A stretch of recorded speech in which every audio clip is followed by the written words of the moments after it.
Once again आज मैं फिर से एक बार आप लोगों के सामने बैंक निफ्टी का एनालिसिस लेके आया हूं। आने वाला हफ्ता में बैंक निफ्टी में क्या हो सकता है, क्या क्या पॉजिटिव और क्या क्या नेगेटिव पॉइंट्स देखने को मिल रहा है, इसके चर्चा के ऊपर आऊंगा। पर इससे पहले आप लोगों को मेरा यही रिक्वेस्ट है, आप लोग वीडियो को लाइक कीजिए, शेयर कीजिए और चैनल को जरूर सब्सक्राइब कीजिए। फ्रेंड्स, इस हफ्ता में निफ्टी की तरह बैंक निफ्टी में भी एक अच्छा खासा मूवमेंट देखने को मिला था।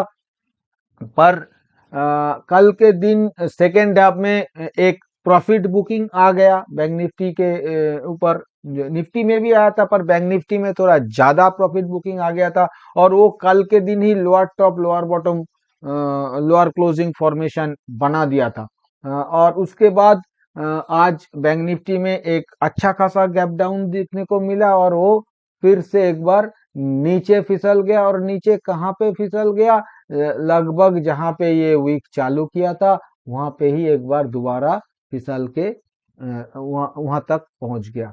मतलब जो मूवमेंट ये हफ्ता में देखने को मिला था वो पूरा नल एंड वॉइड हो गया। निफ्टी जैसा अपना मूवमेंट को बचा के रखा, लगभग ऊपर से 100 पॉइंट 140 पॉइंट नीचे जरूर क्लोज किया, पर अपना लगभग 70-80% मूवमेंट बचा के रखा। वहां पे बैंक निफ्टी पूरा ही निकाल दिया।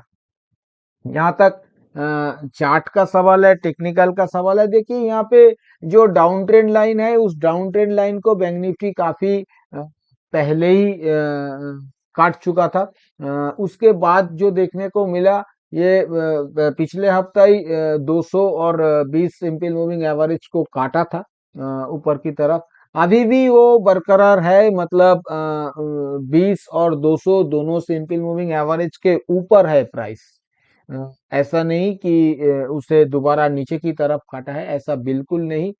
उसके ऊपर प्राइस है फिलहाल। और 50 simple moving average 50 simple moving average को ये टेस्ट किया, पर सस्टेन नहीं कर पाया। निफ्टी जहां पे 50 को गैप से उड़ा दिया, उड़ा के उसके ऊपर तीन कैंडल बना दिया। यहाँ पे बैंक निफ्टी में क्या हुआ, 2 दिन से 50 को नेगोशिएट करने का कोशिश किया पर नेगोशिएट नहीं कर पाया, रिजेक्शन मिला और नीचे फिसल गया। फिसल के कहाँ आके रुका है, 20 और 200 के ऊपर ही आके रुका है। यहाँ पे जो चीज देखने को मिल रहा है, देखिए निफ्टी जहां से अपना फॉल स्टार्ट किया था 19,850, निफ्टी उस लेवल को रिटेस्ट कर लिया। पर बैंक निफ्टी जहां से अपना फॉल स्टार्ट किया था 44,600, बैंक निफ्टी उस लेवल को रिटेस्ट नहीं कर पाया, ये नेगेटिव पॉइंट्स है। इसके साथ साथ 50 से रिजेक्शन आना ये भी नेगेटिव पॉइंट है। इसके साथ साथ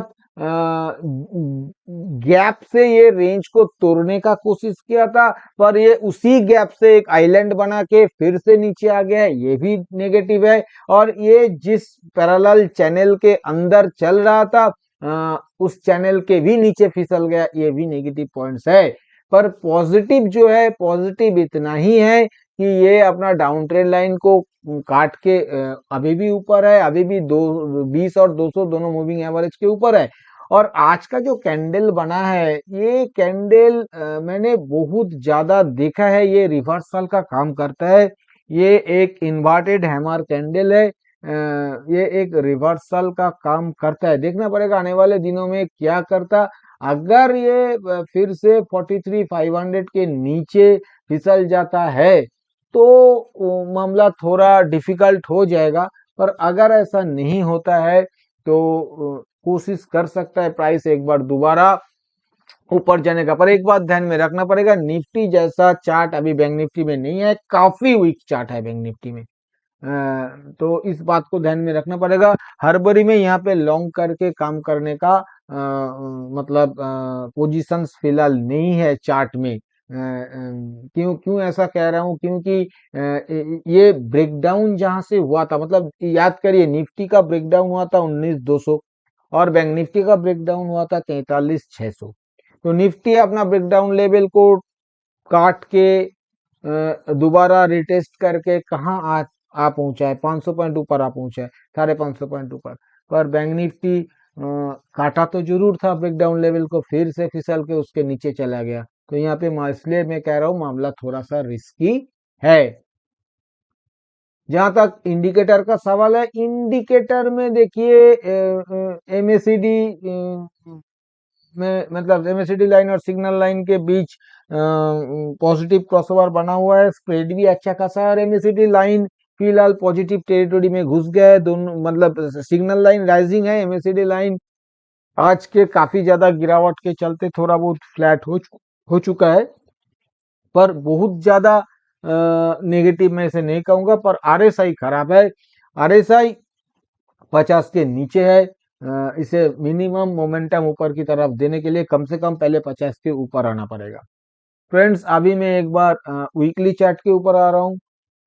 यहाँ तक वीकली चार्ट का सवाल है, यहाँ पे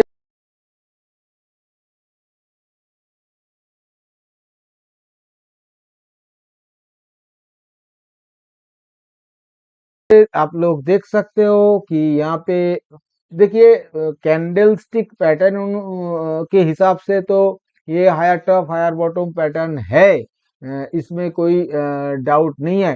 पर हायर क्लोजिंग नहीं है, इस बात को भी ध्यान में रखना पड़ेगा। और ये रेजिस्टेंस कहाँ पे लिया है, 20 सिंपल मूविंग एवरेज पे रेजिस्टेंस बनाया है वीकली चार्ट के ऊपर। तो ये मतलब 20 सिंपल मूविंग एवरेज इस हफ्ता खरा था 44,467, टॉप बनाया 44,420, एकदम मतलब 20 पे ही रेजिस्टेंस लिया है। तो इसे कुछ भी करने से पहले मेरे ख्याल से ये 44,400 का जो लेवल है, इस लेवल को तो ऊपर की तरफ काटना पड़ेगा पहले। ये बहुत इंपॉर्टेंट लेवल है, इसको काटना पड़ेगा। मोटा मोटा यही वीकली चार्ट के ऊपर। एज सच डेली चार्ट जितना खराब है, वीकली चार्ट देखिए एक एम पैटर्न बनाने का कोशिश कर रहा है, इतना कहा जा सकता है। ब्रेकडाउन लेवल को रिटेस्ट किया है, तो बहुत ज्यादा पॉजिटिव मैं नहीं कह सकता, पर अभी फिलहाल बहुत ज्यादा नेगेटिव भी नहीं कहूंगा, क्योंकि जब तक एक लोअर लो ना बन जाए, एक एक डाइसी सिचुएशन है, मतलब एक कुछ भी दोनों साइड, किसी भी साइड पे मूवमेंट हो सकता है, इस टाइप का एक पैटर्न बना हुआ है, लेवल के साथ चलना पड़ेगा। जहां तक इंडिकेटर का सवाल है, यहाँ पे भी एमएससीडी में डेथ क्रॉसओवर बना हुआ है। यहाँ पे कहानी में ट्विस्ट उल्टा है, यहाँ पे एमएससीडी लाइन फ्लैट हो चुका है फॉलिंग से, पर सिग्नल लाइन अभी भी फॉलिंग है, मतलब जो डेली चार्ट में देखने को मिल रहा है इसका उल्टा यहाँ पे देखने को मिल रहा है। पर यहाँ पे एक बात का ध्यान रखना पड़ेगा कि दोनों ही एमएससीडी लाइन और सिग्नल लाइन दोनों अभी पॉजिटिव टेरिटोरी में ही बना हुआ है। जहां तक आरएसआई का सवाल है फ्रेंड्स, यहाँ पे भी आरएसआई 50 के नीचे है, 48 पे खड़ा है। तो मैं जैसा कह रहा हूँ, मेरा जैसा अंदाज है कि मोमेंटम ऊपर की तरफ देने के लिए 50 के ऊपर जाना पड़ेगा, नहीं तो नीचे की तरफ जल्द मूवमेंट आ सकता है। 50 के नीचे फिसल जाना अच्छा नहीं है मतलब बुल्स के लिए। तो ये जल्दी वापस इसको रिक्लेम करना चाहिए, नहीं तो नीचे की तरफ मूवमेंट देखने को मिल सकता है। अभी मैं एक बार ऑप्शन चेन के ऊपर आ रहा हूँ। फ्रेंड्स, ये मैंने आने वाला हफ्ता मतलब 22 नवंबर वाला सीरीज का ऑप्शन चेन ओपन किया। यहाँ पे बैंक निफ्टी का क्लोज आया है लगभग 43,600। तो 43,600 का अगर कॉल साइड दिखा जाए तो करीब 1,25,000 का वाई एडिशन, 43,600 फुट साइड में करीब 50,000 का वाई एडिशन, 43,700 कॉल साइड में करीब बाप रे बाप 191,000 का वाई एडिशन, 43,800 कॉल साइड में करीब 2,60,000 का वाई एडिशन। वहां पे 43,500 फुट साइड में करीब 60,000 वाई एडिशन, 43,400 फुट साइड में भी करीब 60,000 वाई एडिशन और 43,200 फुट साइड में 63,000 करीब वाई एडिशन देखने को मिल रहा है। जहां तक 43,500 का कॉल जो कि इंदामानी कॉल है, वहां पे करीब 93,000 वाई एडिशन, 93,000। 43,400 वो भी इंदामानी कॉल, वहां पे 31,000 वाई एडिशन देखने को मिल रहा है। और 43,700 इंदामानी पुट में करीब 36,000 वाई एडिशन, 43,800 इंदामानी पुट में करीब 76,000 वाई एडिशन और 43,900 इंदामानी पुट में करीब 60,000 वाई एडिशन।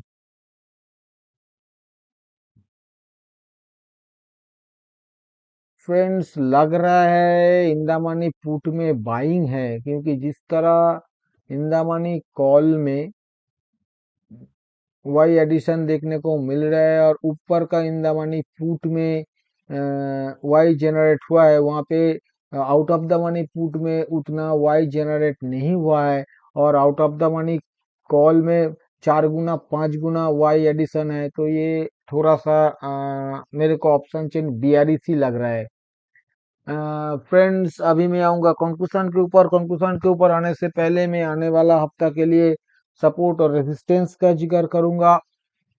आने वाला हफ्ता के लिए नीचे जो पहला सपोर्ट देखने को मिलेगा 43,200, दूसरा सपोर्ट 42,800 और तीसरा सपोर्ट 42,500। ऊपर में पहला रेजिस्टेंस 44,000, दूसरा रेजिस्टेंस 44,300 और तीसरा रेजिस्टेंस 44,600 पे देखने को मिलेगा।